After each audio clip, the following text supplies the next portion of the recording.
Hello, I am Mayor Betsy Nash, and welcome to the February 10th regular City Council meeting.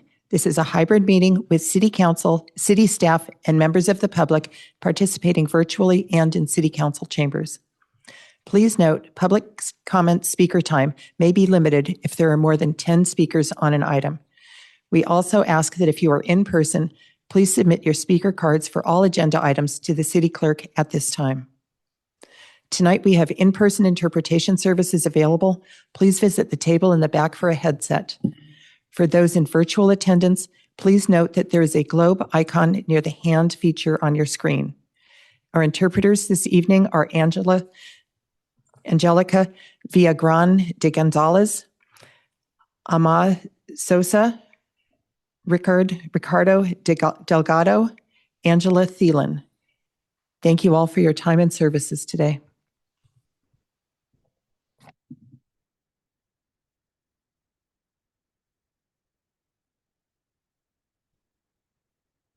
Buenas noches. Esta tarde vamos a ofrecer interpretación en español. Los intérpretes son Angélica Villagrán de González, Amada Sosa, Ricardo Delgado y Ángela Thielen. Si necesitan servicios de interpretación, por favor pasen por uno de los audífonos. Gracias. I would like to introduce City Council members and staff present. In the City Council chambers are myself, Mayor Betsy Nash, Vice Mayor Jennifer Wise, City Council members Drew Combs, Jeff Schmidt, and Cecilia Taylor. Staff present include City Manager Justin Murphy, Assistant City Manager Stephen Stolte, City Attorney Nira Doherty, and City Clerk Judy Herron. City Clerk Herron, would you please provide instructions to the City Council and members of the public on how the meeting will proceed? Yes, thank you, Mayor Nash. And again, welcoming everyone to our February 10th City Council meeting. For members of the public who wish to provide comment on an item on tonight's agenda, after the mayor calls for comment on that item, if you are in person, we ask that you bring that speaker card here to the clerk's desk. Virtual, engage in hand feature. If you're calling in, you can press *9 at that time. I would also like to announce that the recruitment for the EPA Sanitary District Advisory Group is open through this Friday. If you have a residence within that sanitary district, you're more than welcome to apply. More information at menlopark.gov/sanitary sewer. That concludes my instructions. Thank you. Agenda review. Agenda review provides advance notice to members of the public and city staff of any modifications to the agenda order and any requests from City Council members. Does the City Council wish to pull any items from the consent calendar or informational items? Does the City Council desire to modify the order of any agenda item? Thank you. We move on now to public comment. Under public comment, the public may address the City Council on any subject not listed on the agenda. Each speaker may address the City Council once under public comment for a limit of 3 minutes. Speaker time will be limited if there are more than 10 speakers. You are not required to provide your name or city of residence, but it is helpful. The City Council cannot act on items not listed on the agenda, and therefore, the City Council cannot respond to non-agenda issues brought up under public comment other than to provide general information. City Clerk Herron, please call for public comment. Thank you, Mayor Nash. So at this time, if any member of the public wishes to provide a comment for an item that is not on tonight's agenda, if you are in person, return that speaker card. Virtual, engage a hand feature. Calling in, please press *9 now. This will be the final call for public comment for items not on tonight's agenda. Seeing no hands or cards, Mayor Nash, you may continue. Thank you. Consent calendar. Under the consent calendar, the City Council may take action to approve routine business items in one motion unless a City Council member, city staff member, or a member of the public requests that an item be discussed or continued to a later date. City Clerk Herron, do we have any public comments on the consent calendar? Thank you, Mayor Nash. So at this time, any member of the public wishing to provide comment on item E1, City Council meeting minutes, E2, a resolution initiating Menlo Park Landscaping Assessment District proceedings, or E3, an agreement to prepare the environmental review for the Menlo Park Fire Protection District headquarters. Again, if you're in person, you can return that speaker card. Virtual, engage a hand feature. Calling in, please press *9 now. Final call for public comment on our consent calendar items, E1 through E3. Seeing no hands or cards, Mayor Nash, you may continue. Thank you. Is there a motion and second on the table to approve the consent calendar?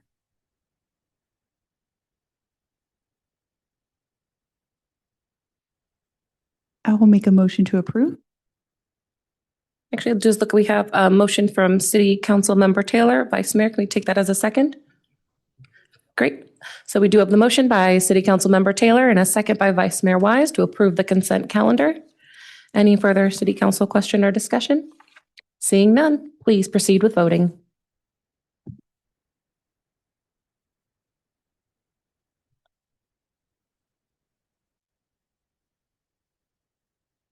And the motion passes unanimously. Thank you. The next is our study session. Study sessions are an opportunity for city staff to introduce an item that will require policy direction from the City Council in the near future. City staff will provide a presentation. I will then call for public comment. After public comment, the City Council will discuss the matter interactively with staff.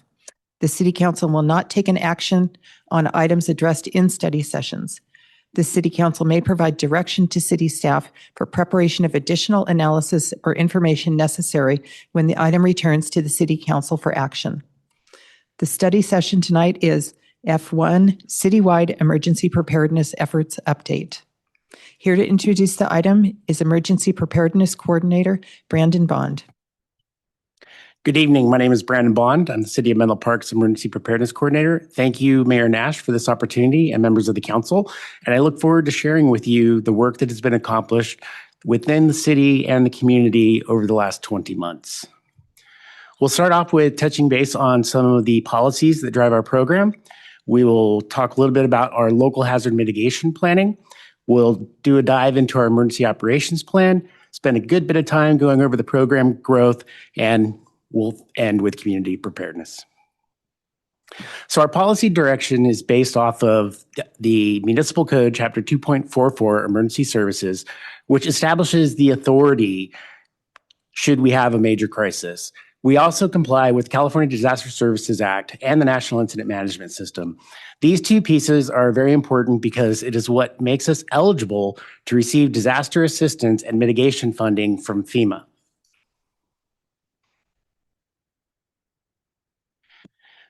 Being a city within California, we fall under the California Office of Emergency Services Standardized Emergency Management System. The most important thing to know about this is all disasters are local. Locally executed, state managed, federally supported. It is the duty of the City Council to proclaim an emergency. That is what enables us to then create resource requests up through the operational area, which is San Mateo County, to the state, and then finally to the federal government after a presidential declaration has been made. It is 100% the responsibility of the city to determine what resources, what help, what aid is needed, and make those requests in a timely manner. In other words, nobody's coming. It's up to us. On a regular basis, every 5 years, we go through local hazard mitigation planning with the County of San Mateo. We are in that phase right now. This guides what we are facing in terms of threats, both natural and human caused. And it's an opportunity to guide our long-term risk reduction and resilience investments. The 2021 mitigation plan highlighted flooding, earthquake, and climate change as the top 3 hazards that we face here in Menlo Park. I would call out an example of a mitigation plan funded by the city is the Chrysler Pump Project. That's a great example of investing in upgrading our critical infrastructure to be able to mitigate the harm that we face through flooding, given the increased storms that we have. So some of the risks that we face, we've seen increased wildfire, and that increases the smoke and severe weather impacts. We've had some localized flooding events in recent years. And then, of course, in the Bay Area, ongoing seismic activity in Northern California, and there's always the threat of a major earthquake on San Andreas, Hayward, and Cascadia. All three of those with potential to cause great damage to the community and major disruption to critical infrastructure. Our emergency operations plan is the plan that establishes the regulatory authority based off of the policies that we talked about earlier. It defines the roles and responsibilities and how we activate our emergency operations center. It gives us the guidance to support life safety, continuity of government, and ensures that we're in compliance. We're in the process of rewriting the emergency operations plan. The last time the city had any edits to its emergency operations plan was in 2014. So we have taken the direction to completely rewrite and modernize the emergency operations plan. It is currently at the assistant city manager level for review and editing, and we look forward to bringing it to you in June of this year. In terms of the key roles of the city in a disaster, it's inside the staff report, I've established a chart that shows and defines the major roles. I've also included the structure of who sits inside our emergency operations center. But essentially, the city council sets the policy priority. They also can enact emergency policies, and they're the main conduit of communication to your communities and to your districts. One of the things that we're writing into our new emergency operations plan is the concept of a disaster council office, a place where you would go in your district that we would communicate to the public so they can come and speak with you, and you have the ability to then move information up to the city manager, who is, per the municipal code, the director of the Office of Emergency Services. The city manager sets the strategic priority for the response. The Emergency Operations Center, which you see a picture of our revised Emergency Operations Center in City Hall, that is essentially the nerve center of how the city responds to and recovers from a major disaster. They are the ones that are implementing the strategy, executing the tactics, and leading us to the point to where we can recover as a community. Our program is built on the four major pillars of emergency management: mitigation, preparedness, response, and recovery. Mitigation are those efforts that we take to try to reduce or eliminate risk to the community. Preparedness is the efforts that we take to make our staff prepared, our infrastructure prepared, and our citizens prepared, and our businesses. Response, of course, is right of boom, putting out the fire, mitigating the life safety stuff. Where the real work begins, especially for city council, is when we get into recovery. Response can take days to weeks. Recovery can take years. Think about what happened last year in Southern California. You had two communities completely decimated by wildfire. Now, the challenge from a policy perspective is, how do we build back? Do we build back same, or do we build back better? Those are the same types of conversations that you as the council will be having with city staff, with the residents, with the business owners. Should we have a catastrophic earthquake that causes great damage? How do we build back? Do we build back same? Do we build back better? What do we do about our policies in terms of permitting? All of those things become a huge part of the recovery and part of what the council would be focusing on. So we've worked very hard to strengthen our integration with our people, our systems and technology, and partnerships throughout the county, which I'll speak to just a little bit. We've also established a monthly emergency services working group with key leaders from within the city, where we focus on the priorities and the projects that we're working on to improve the overall readiness of our city. In regards to staff preparedness and training, every employee, when they get hired with any public agency, they go through an oath of service to be a disaster service worker. This is a California regulation that says if there's a disaster, you get to stay to work, you must stay at work, or you must come into work at the direction of the city manager. Okay. So it's important for staff to understand their role in a disaster and what that means to be a disaster service worker. And essentially, it means that you may be asked to do something that isn't part of your day-to-day job, but is essential to the response and recovery of the community. But we're not going to ask you to do something that you're not trained for and it is not safe. Also, part of being a disaster service worker is being prepared. Just like we ask the communities and the neighborhoods to have a kit, make a plan, we have invested in issuing these starter emergency kits to all of our employees. It's basically a one-day supply, some food, water, hygiene, basic first aid, and that's what we encourage the community to do. Get prepared. We've conducted training over the last 18 months. 381 staff, full-time and part-time, have gone through disaster service worker training. We've conducted emergency operations center training for the 30 leaders that would be identified to fill seats in the emergency operations center. We've participated the last 2 years in the Great Shakeout, and I'll talk more about that in a little bit because we have some exciting stuff coming this year. We also did evacuation training and a full evacuation drill at the Belhaven Community Campus, and that was done in collaboration with the Menlo Park Fire Protection District. They came in and did a pre-planning walkthrough of the facility prior to the day of the drill, and they were on site to oversee the drill to make sure that our staff were responding appropriately, and in the unlikely event that something should occur during the exercise, we would have the resources there to respond. I'm happy to say that the exercise was successful. We completed a full evacuation of the community campus in less than 8 minutes. Emergency communications. This is a critical component to any organization's ability to respond to a disaster. It's the backbone of what makes things work, the ability to communicate. One of the programs that we've implemented for the city and the police department is the Government Emergency Telecommunications Services. This is something that is managed by the Department of Homeland Security.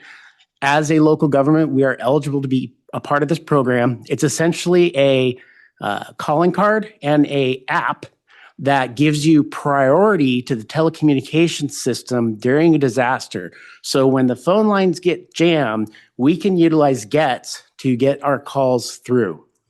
In addition, SMC Alert, which is our alert and warning tool, when we started out, the system was broken. All of the logins didn't work. We didn't have the ability to use it.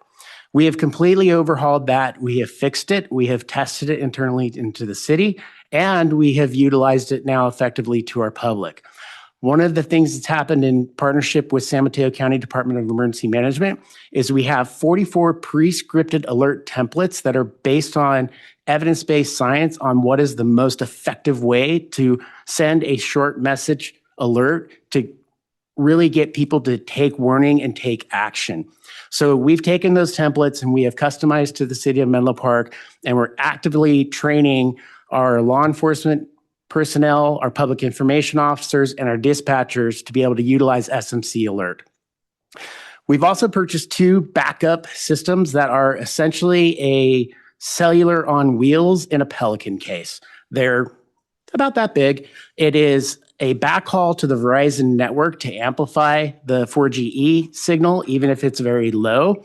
You can put about 500 devices on it at about 1,000-foot range, and it is also backed up via satellite. So if the Verizon network is down, we can bring in satellite. We've tested it around City Hall, and it brings connectivity back to City Hall. The nice thing about these kits is they are mobile. So if we have an incident within the community, we can take these kits out to the community, set up a community hub where people can come and get reconnected to their devices and to their loved ones. We're also partnering with the Menlo Park Fire Protection District to place throughout the fire district what we call community resilience hubs. These are intermodal shipping containers that have been essentially built to be off the grid. It has complete solar, battery, and satellite-based Wi-Fi and electronic charging stations for cell phones so that the community can come to these spots, get reconnected, charge their phone, and let their loved ones know that they're okay, get connected with the insurance companies or whatever they need to start their path to recovery. And we will continue to focus and build on our redundant capabilities. So the Emergency Operations Center, as I said earlier, the Emergency Operations Center is really the heart of the city's disaster response. This is where all of the situational awareness information comes in. This is where the decisions are made, the strategies are made. This is where the communication happens from. Most importantly, the Emergency Operations Center is providing resources to the first responders in the field. We have reimagined our Emergency Operations Center, and essentially the entire second floor of City Hall falls into part of our Emergency Operations Center. We've also built a virtual EOC capability in our new Microsoft Office Teams, and we're partnering with San Mateo County to develop a regional government web-based Teams interoperable or common operating picture, if you will, that will be rolling out later this year. We've conducted one tabletop exercise in 2024. It was just a conversation focused on flooding. We made a little bit of a twist on it, and we said the flooding happened during last weekend, Super Bowl 60.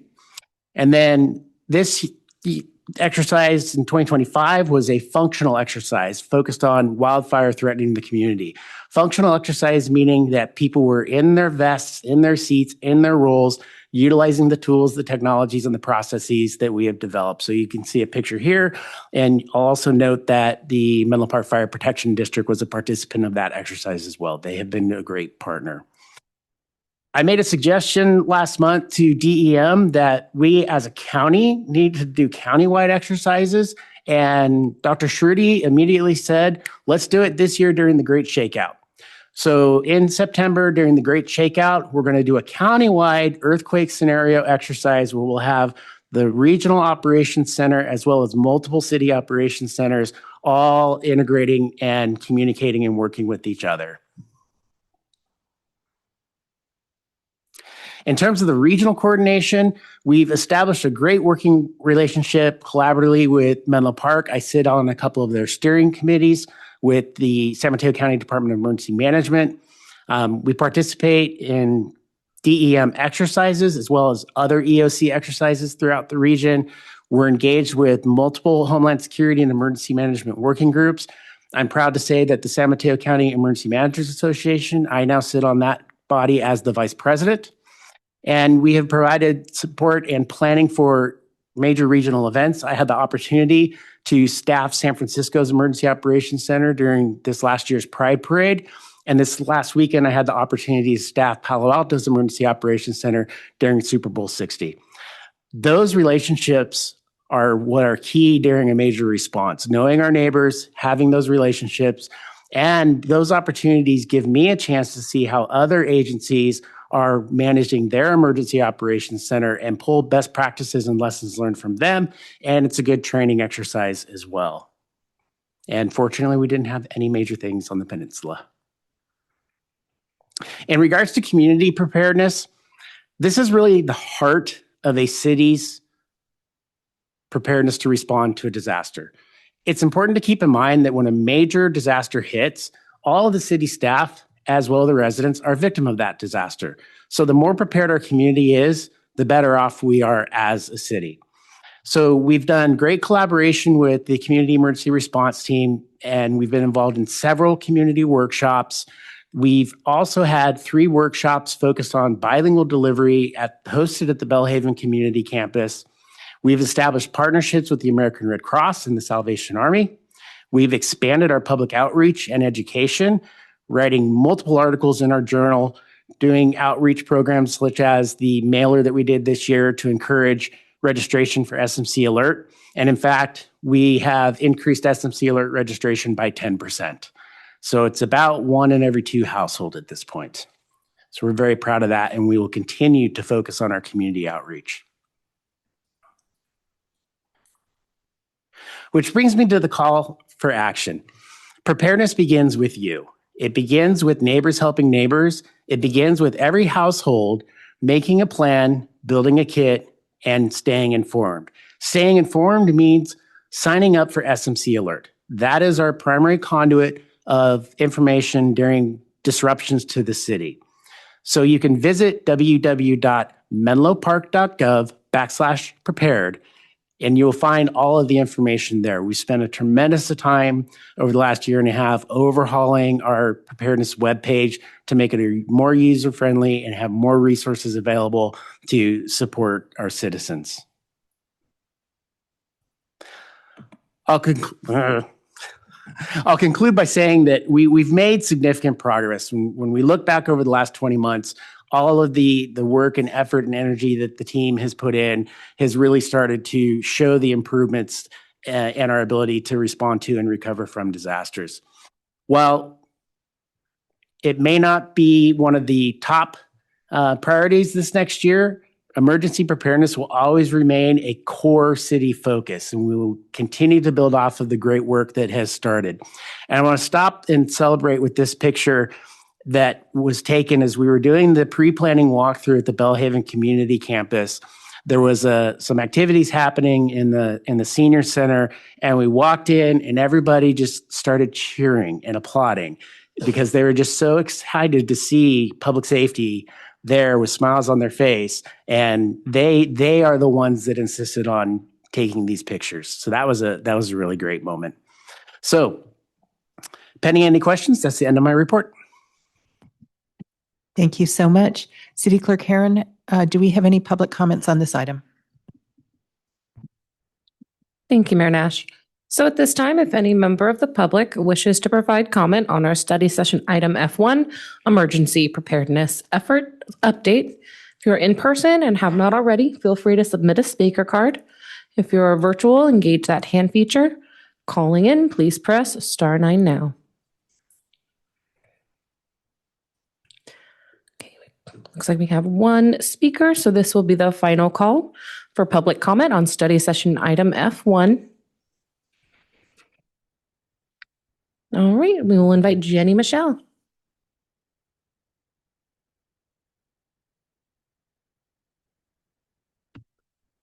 Dear Mayor, Vice Mayor, City Council members, and honorable staff, hashtag fan club member, I am Jenny Michelle, a native of Menlo and District 3 resident, general manager for commercial complex by trade, personal comments.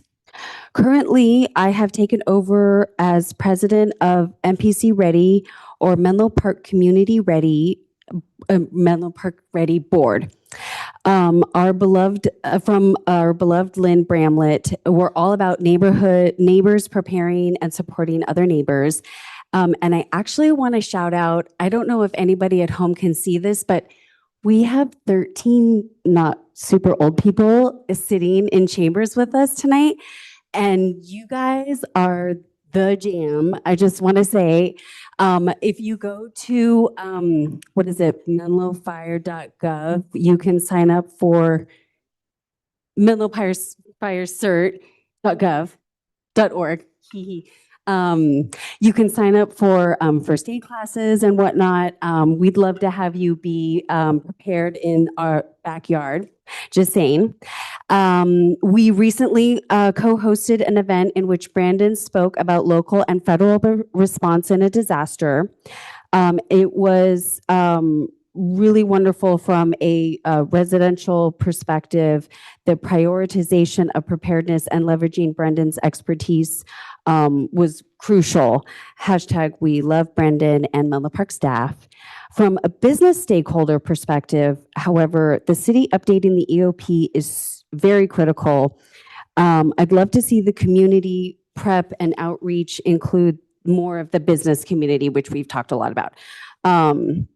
We don't have a chamber of commerce anymore, but don't we have a liaison who can help bridge that gap of comms and information to our business community?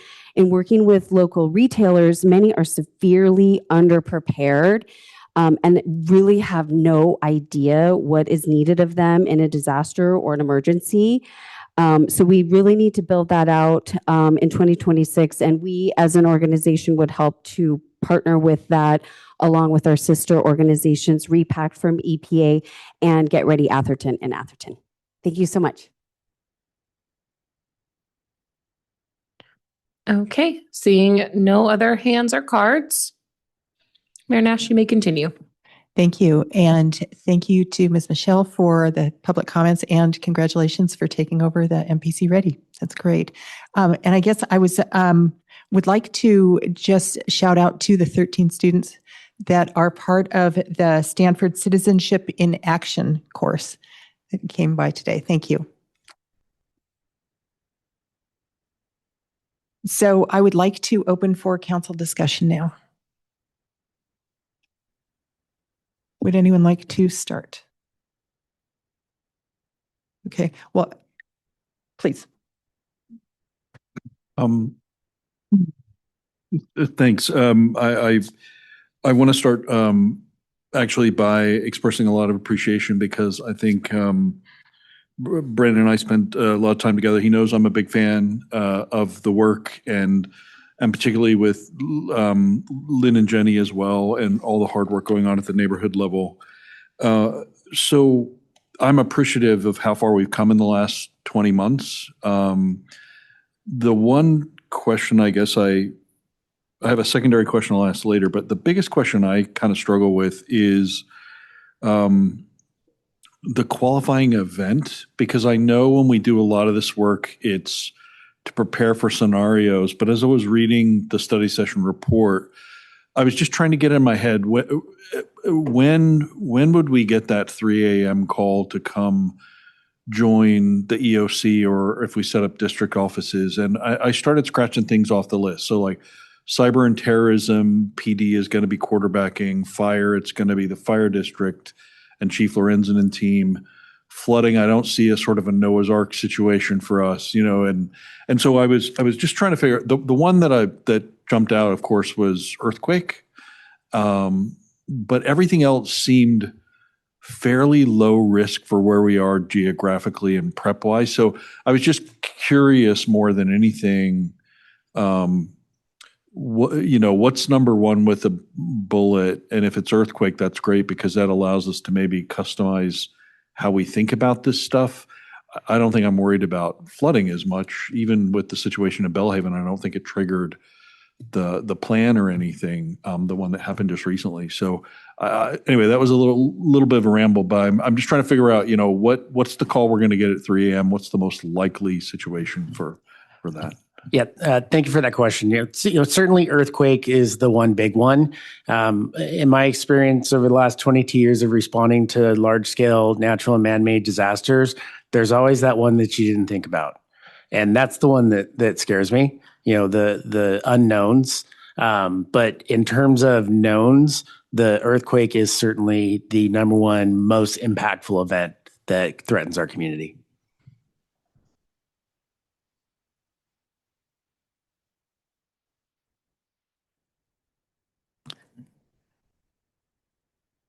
Well, I will just say I am so excited to hear about all of this preparation. I knew that a lot of work was going on, and to actually have this presentation, see what all has been done, read the staff report.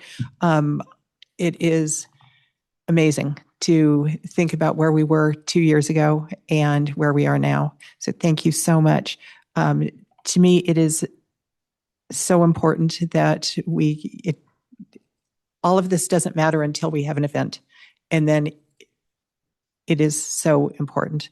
So it's just great to see the preparation. I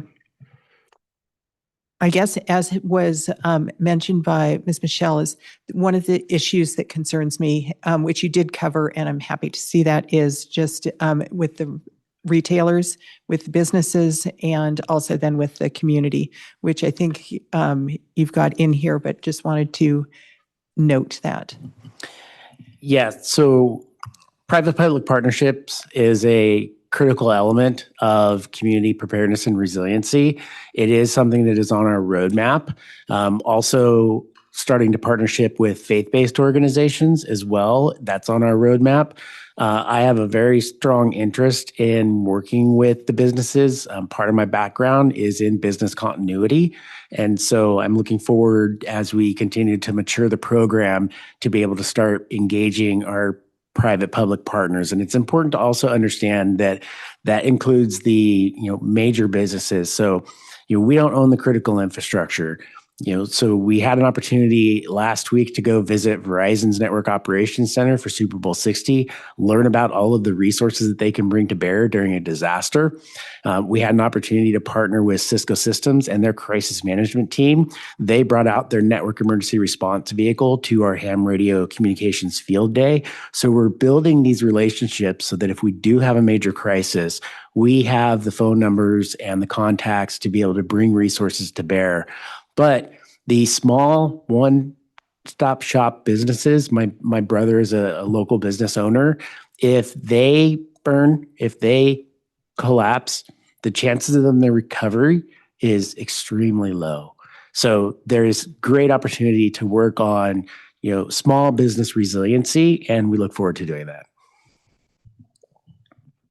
And also, obviously, the preparedness and just making sure lives are saved. Yeah, absolutely. Yeah. Life safety is always the number one priority. Yes, thank you. Vice Mayor Wise. I just want to echo the thoughts that have also been shared. Thank you so much for this presentation and for all of the work. At pretty much every community meeting I go to, I encourage people to sign up for SMC Alert. However, if you have any other ideas or ways to encourage people to sign up, or if there's anything we can do to be helpful, please do let us know, just because I think that's sort of my main priority in this area, is just telling people to sign up for SMC Alert. That's a great comment.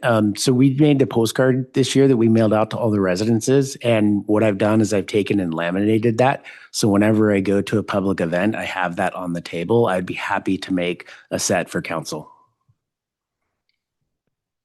That would be wonderful. Thank you so much. Councilmember Combs. Thank you, Mayor Nash, and thank you for the presentation and all the work it represents. Just sort of one question. You mentioned essentially, correct me if I'm wrong, the second floor of City Hall serving as generally the command center. And I saw the photo was of everyone in the Sharon Heights conference room.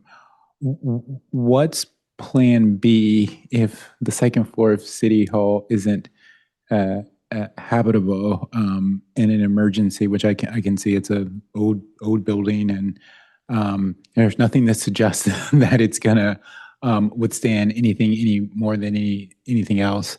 And so I'm just curious and I asked that because I'm recalling when I first came onto council, there was talk about a command center, which again, I'm not saying let's revisit that, because I always thought at the time it was quite luxurious a thing to pursue. But at the same time, Sharon Heights conference room doesn't seem like the best bet for an emergency command center. Yeah, so we've looked at the seismic vulnerabilities of City Hall. And, it was built in the 70s. It's not to, current seismic capabilities. So that being said, if we do lose the infrastructure of City Hall, we would fail over to Bellhaven Community Campus because it is a new, more modern, resilient building. But that does create conflict for us because it's also designated as being a community shelter. So we would end up occupying the library as the backup emergency operations center so that we can continue to maintain the services as a shelter. We are resource rich here in the Bay Area. City of Palo Alto just opened a brand new public safety building with a brand new emergency operations center. We got a chance to test it out for the first time on Sunday. Stanford University has just built a new emergency operations center. City of San Jose has a new emergency operations center. So I'm working on building the relationships. Department of Emergency Management with the county has a new regional operations center. So I'm working on building with these relationships so that if we do lose our critical infrastructure, we could sit in with a neighbor. And the other option is, like talked about, like the Verizon frontline response. They can have mobile assets here within 24 hours that would stand up a standalone field emergency operations center so we could still continue to coordinate. Worst comes to worst, and this isn't a joke, we put a tent out, we put one of the satellite dishes up, and we keep doing the work.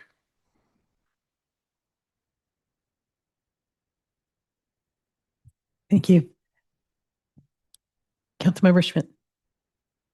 Thanks. Councilmember Combs reminded me of a series of conversations I had, and it caused a bit of a question. So I remember, so Lynn Bramlett would spend time coming to office hours and talking about a lot of this stuff and the sort of seismic vulnerability of some of the multi-story apartment building, the older apartment buildings in probably most of our districts, and how vulnerable those really were. And so I could imagine if earthquake is our number one concern and probably the most realistic of the scenarios, do we have a role?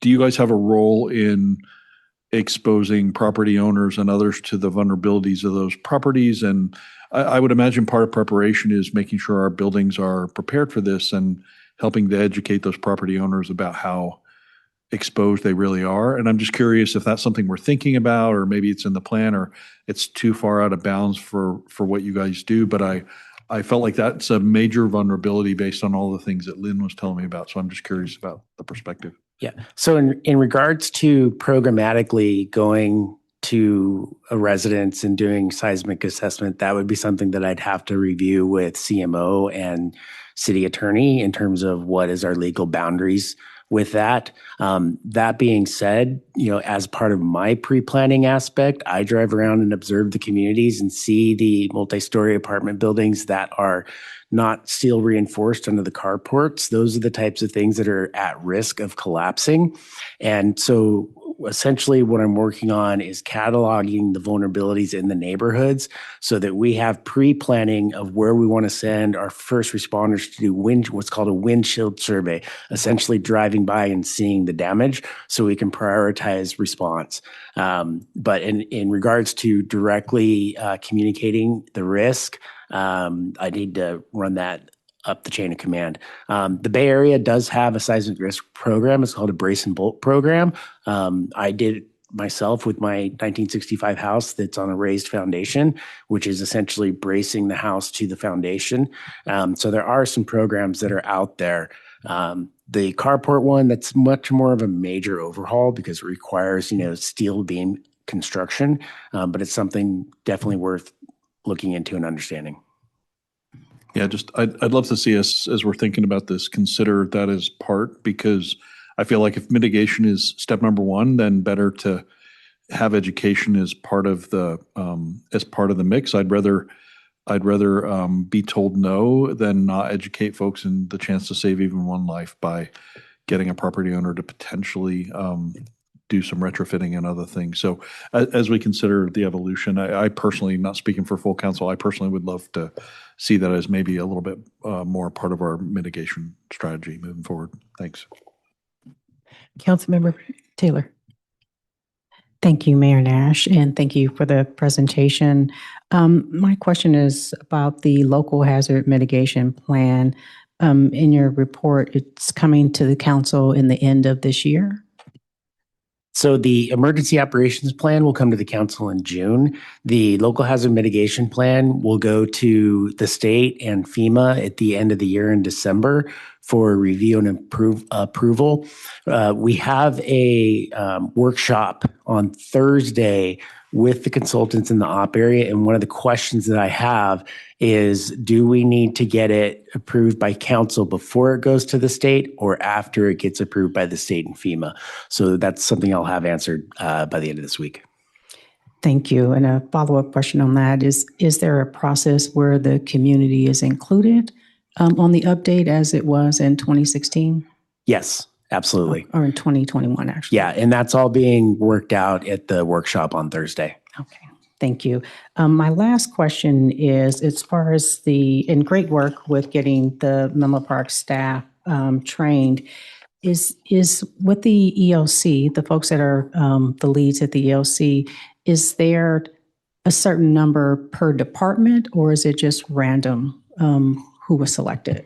So it's not random. It's based off of their role in the city and where it fits into emergency response and recovery. We are trying to build depth to that so that everybody is cross-trained to be able to work any role. One of the things that I developed is what's called a job action sheet for each position in the EOC. If you get assigned, say, operations section chief, you have a binder that has a job action sheet that takes you through step by step what you need to be doing.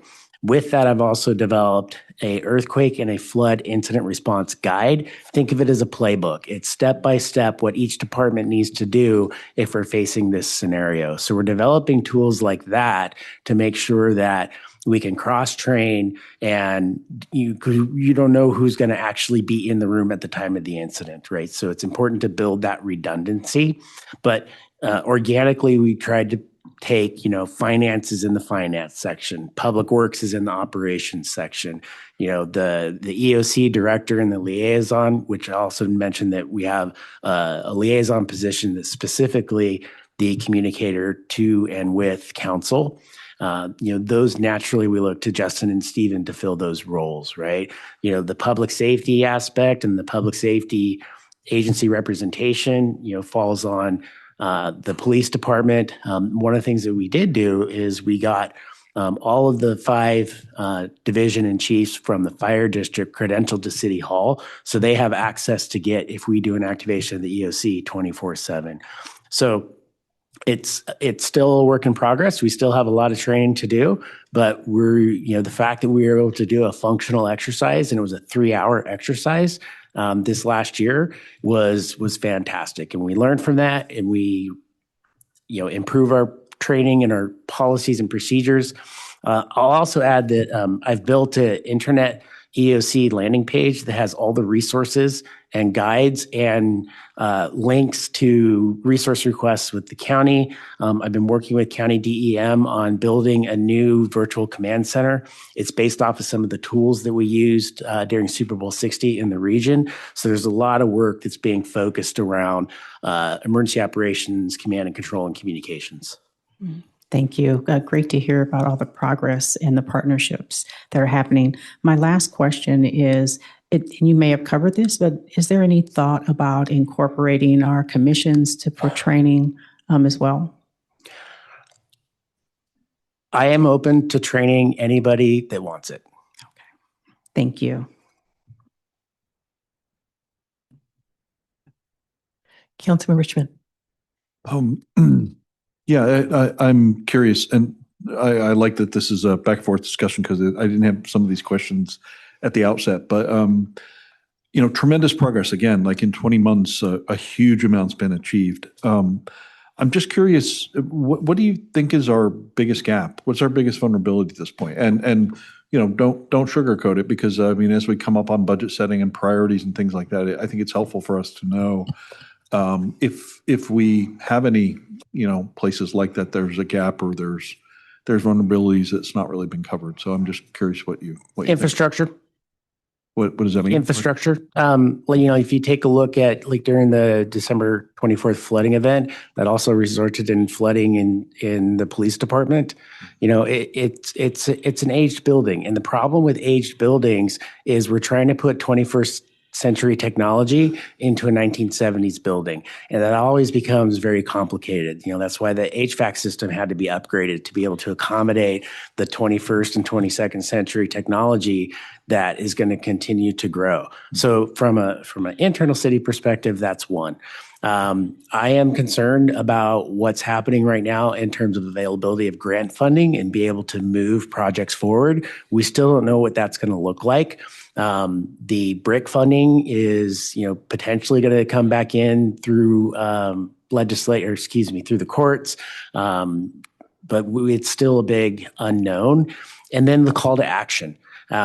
It's really hard in California when we don't have big ongoing events, tornadoes, hurricanes, and wildfires are kind of may or may not have been impacted. So for people to actually at the community level take that call to action, make a plan, build a kit, stay informed. If you look at the registration for SMC Alert, while we've increased by 10%, we're just over 9,000 in 94025. And actually, that's the highest for the op area. So 9,000 versus 31,000. That's a big delta. So that I see as a vulnerability, a gap in the program, an area that we want to continue to improve on.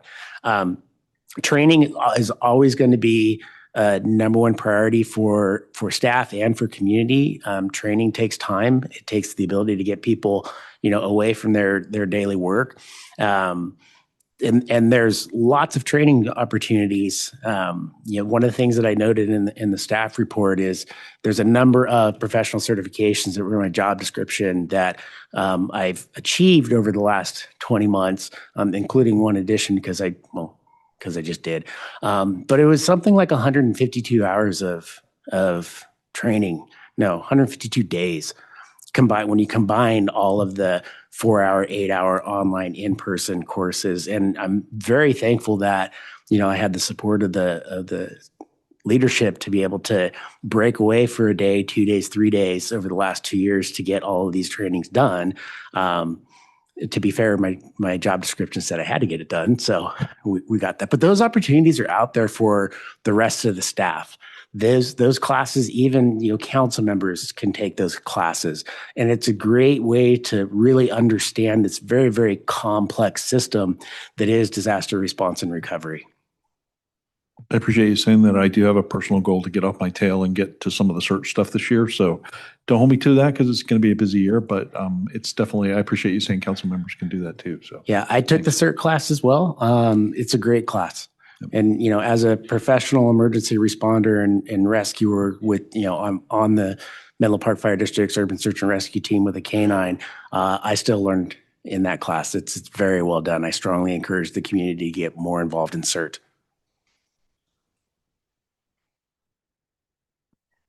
Thank you.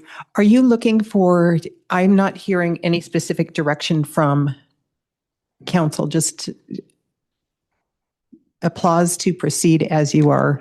I'll be honest and transparent. This is my first time ever giving a staff report to council. So I think I would look to throw it over to Assistant City Manager Stephen Solte, who I report to help me out with that one. Thank you. That's generally correct, Mayor.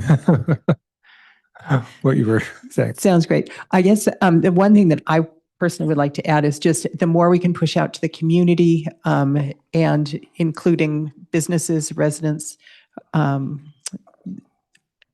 better. Yep. I would like to see that. Thank you. Councilmember Schmidt. I do want to make sure, just for the record, the idea of, as part of our mitigation strategy, to look at some of the buildings that are exposed during an earthquake. So if that's something that could be kind of slotted into the planning process at some point, that was one that I'd love to see. Absolutely. I should have said we've taken notes on all of your feedback tonight, and we can incorporate that into the program going forward. Thank you. This was very informative and really exciting. Thanks for the opportunity. Thank you.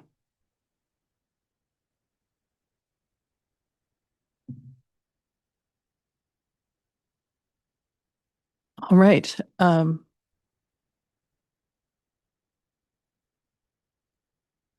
I guess this really is, at this point, time for the city manager report. Actually, sir, no, we should be having, okay, the informational items, which is not on here. So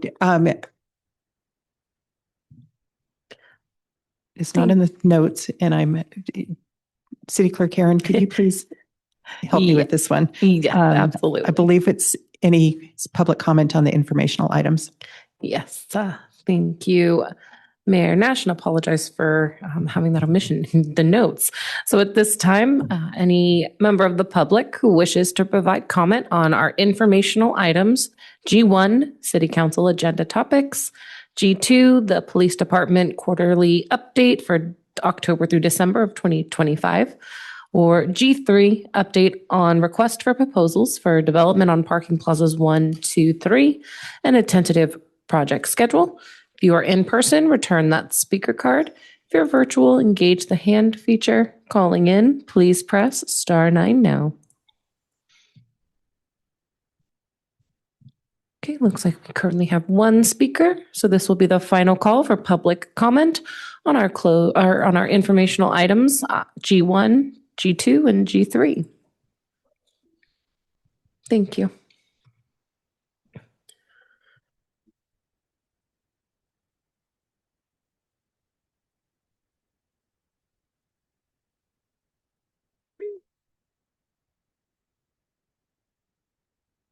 Looks like we'll have at least one in-person speaker, I think one virtual.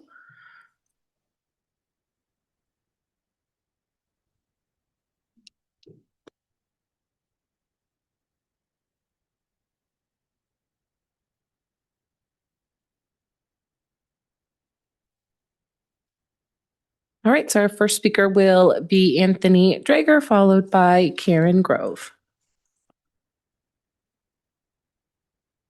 Thank you, and it's nice to be here with these students who are learning a lot about our democracy tonight. And that's what I want to talk about. I'm Tony Drager. I live in Menlo Park. I vote in the elections, and I have been here for 50 years. Been in business at Drager Supermarkets for more than that, working as a bagger, a checker, a stock clerk. And I'd like to see that business continue. I feel without parking lots, we won't continue as a good business. We commit ourselves to function as a democracy. That's what we commit ourselves to in this country. We have a process which it has certain parameters, and we work within those parameters.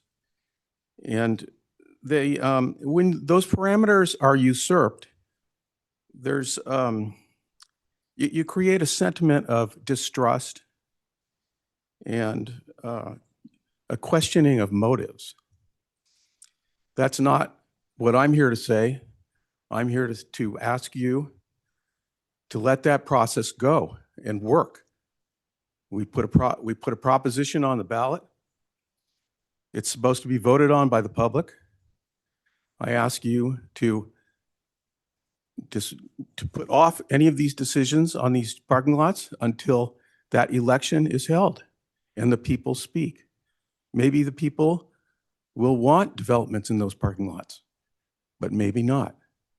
But your job is to let them speak, not to try to do something behind the back ahead of time to prevent the process.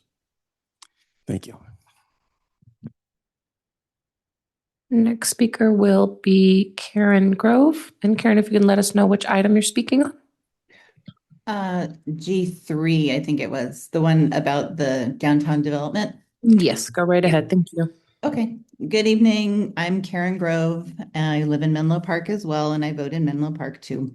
I'm speaking just to say thank you. I really appreciate that we are moving forward with the proposal to build hundreds of deeply affordable homes on our downtown surface parking lots, while also improving downtown parking, the pedestrian and biking access, beautifying it with little parklets and paseos.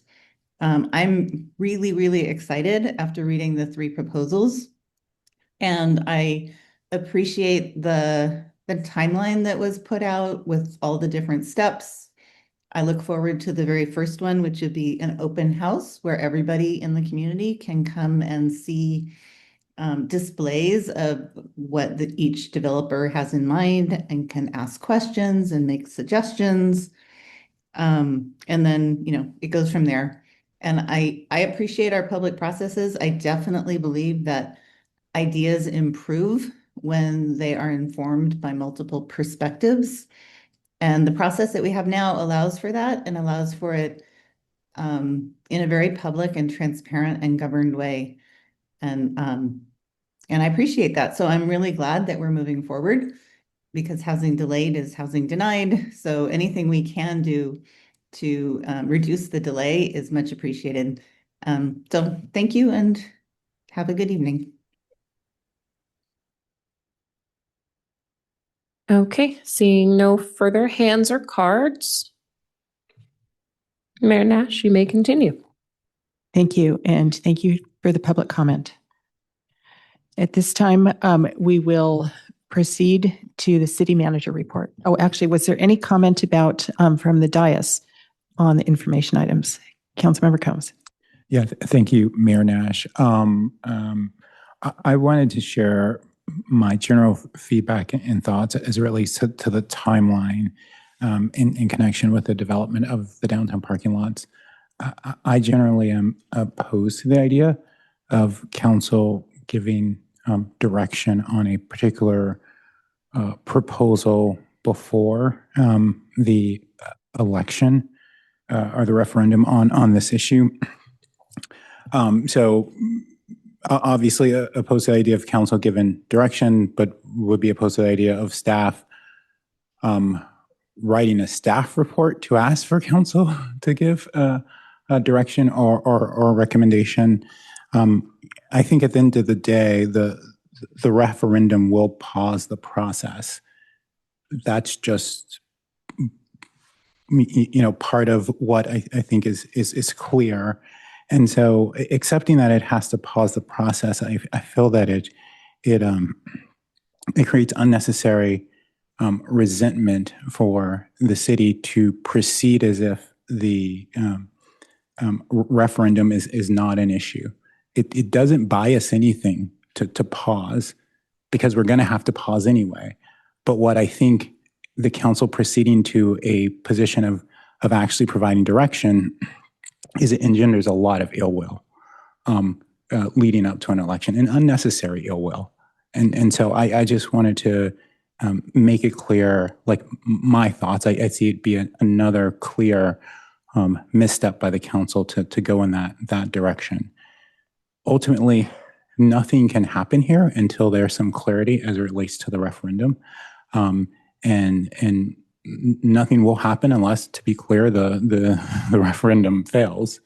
And I think what the voters should be making a decision on is the option of a proposal and not a specific proposal. The other thing that happens is if the council makes a proposal, then the election becomes about that proposal. And I think that's not what it should be about. I think it should be about this option, and the option should remain across the three proposals that we have until there is some clarity from the voters that they want council to retain the authority to repurpose the lots. So again, wanted to make my thoughts clear on that, since it is outlined in the staff report to have the staff provide a recommendation and have the council give direction.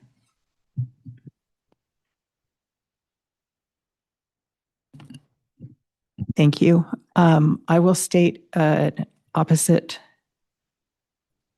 opinion, which is I think it's very important for us to continue on this path, fully realizing that any decision by the voters will certainly impact if the referendum wins, then it's absolutely the city will need to backtrack. And I think that, as is outlined in the report, that each step will be taken. We will take one step at a time as we move down this process. But I believe that there is a lot of reasons to move forward. I have heard from numerous people who are very happy that we are that we are moving forward. I've heard from other people who are very unhappy that we are moving forward. But I think that given the timelines, I think that staff has outlined a very reasonable, very transparent process. I mean, I'll just add, and accept that.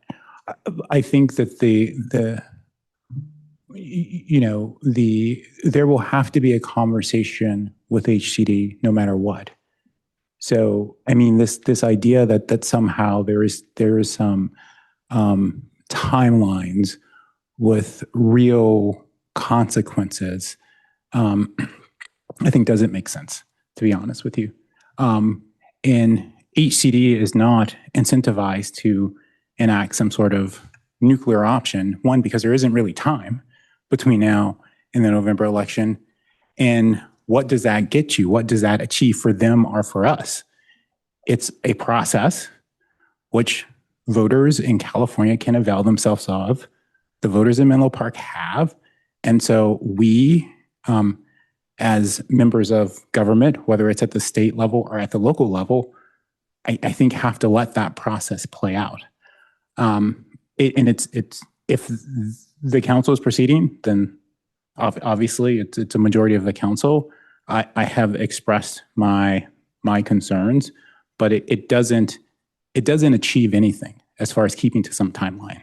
The timeline is not real, to be honest, because there's already going to need to be a pause. And so what I said, again, my position is that, like, again, it engenders like a lot of ill will that's unnecessary as we come up on what will be an incredibly divisive election.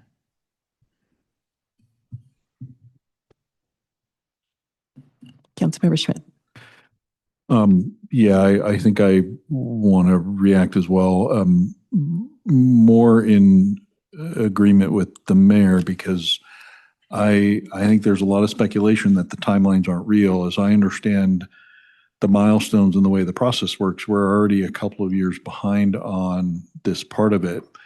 That's 10 months away. So to say that any agency like HCD would ignore another year of being behind and not start some kind of a process, I think that's speculation, and that's just my personal opinion. So I'm not willing to reduce our safety zone buffer of decertifying the housing element and take that risk for 10 months. If we can take steps to continue to hit our milestones, I think I'm going to feel differently when it comes to making firmer commitments. But I feel like putting this off for another 10 months, if I was in HCD's position, I would react to that. But we're all just speculating. So but what would be your reaction? I'm not speculating.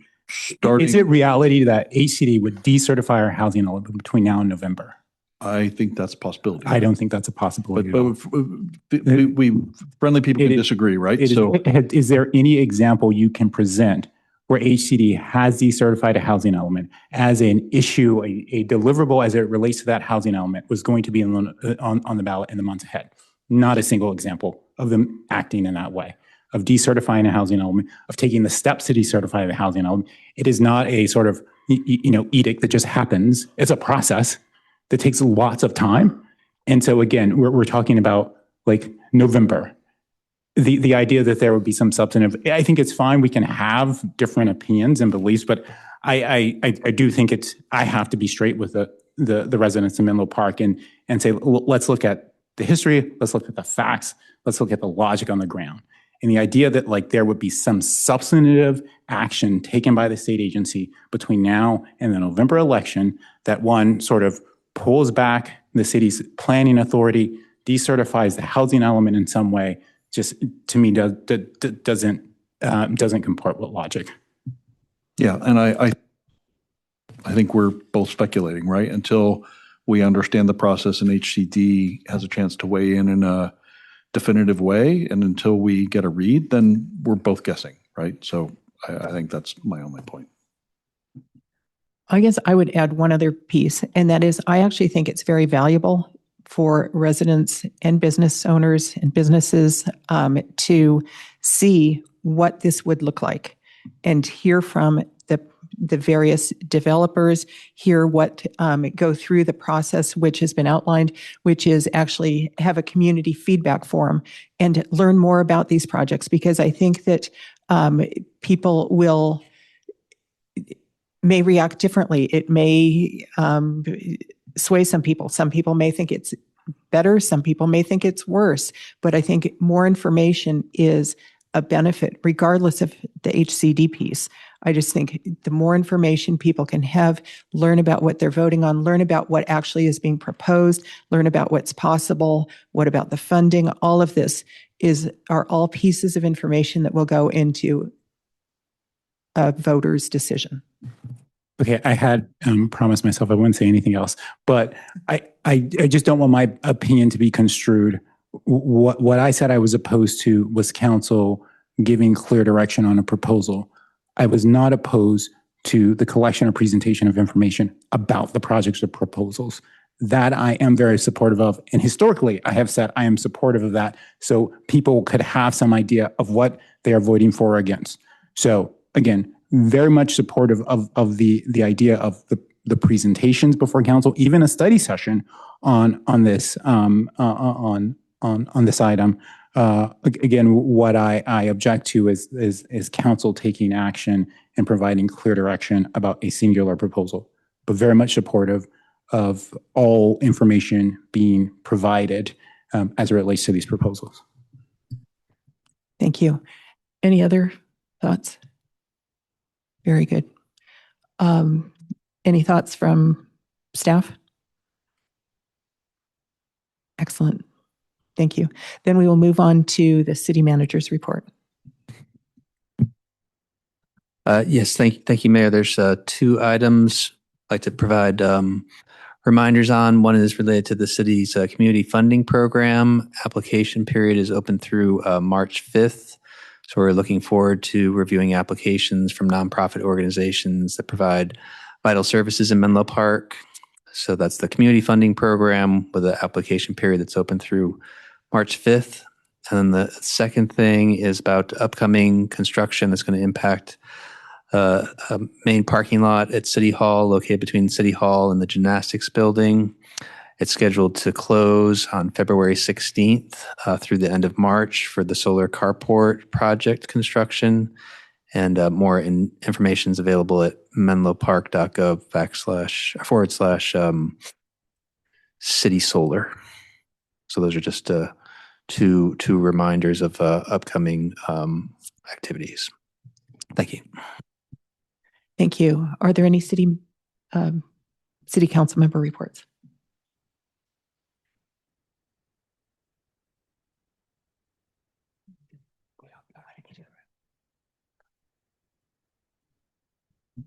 Okay. Councilmember Schmidt and I were talking about, we had an excellent time. I believe Councilmember Combs attended as well. The Bellhaven, the Black Liberation Month celebration, as well as I know City Manager Justin Murphy was there.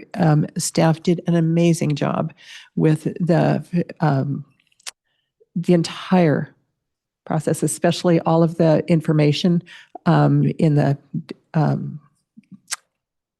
fitness room was just some incredible historical diagrams of what just of Black history.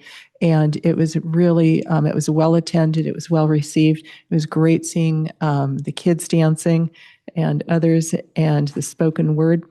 And it was just a wonderful, wonderful event. So thank you to staff. And if that is all, we are adjourned.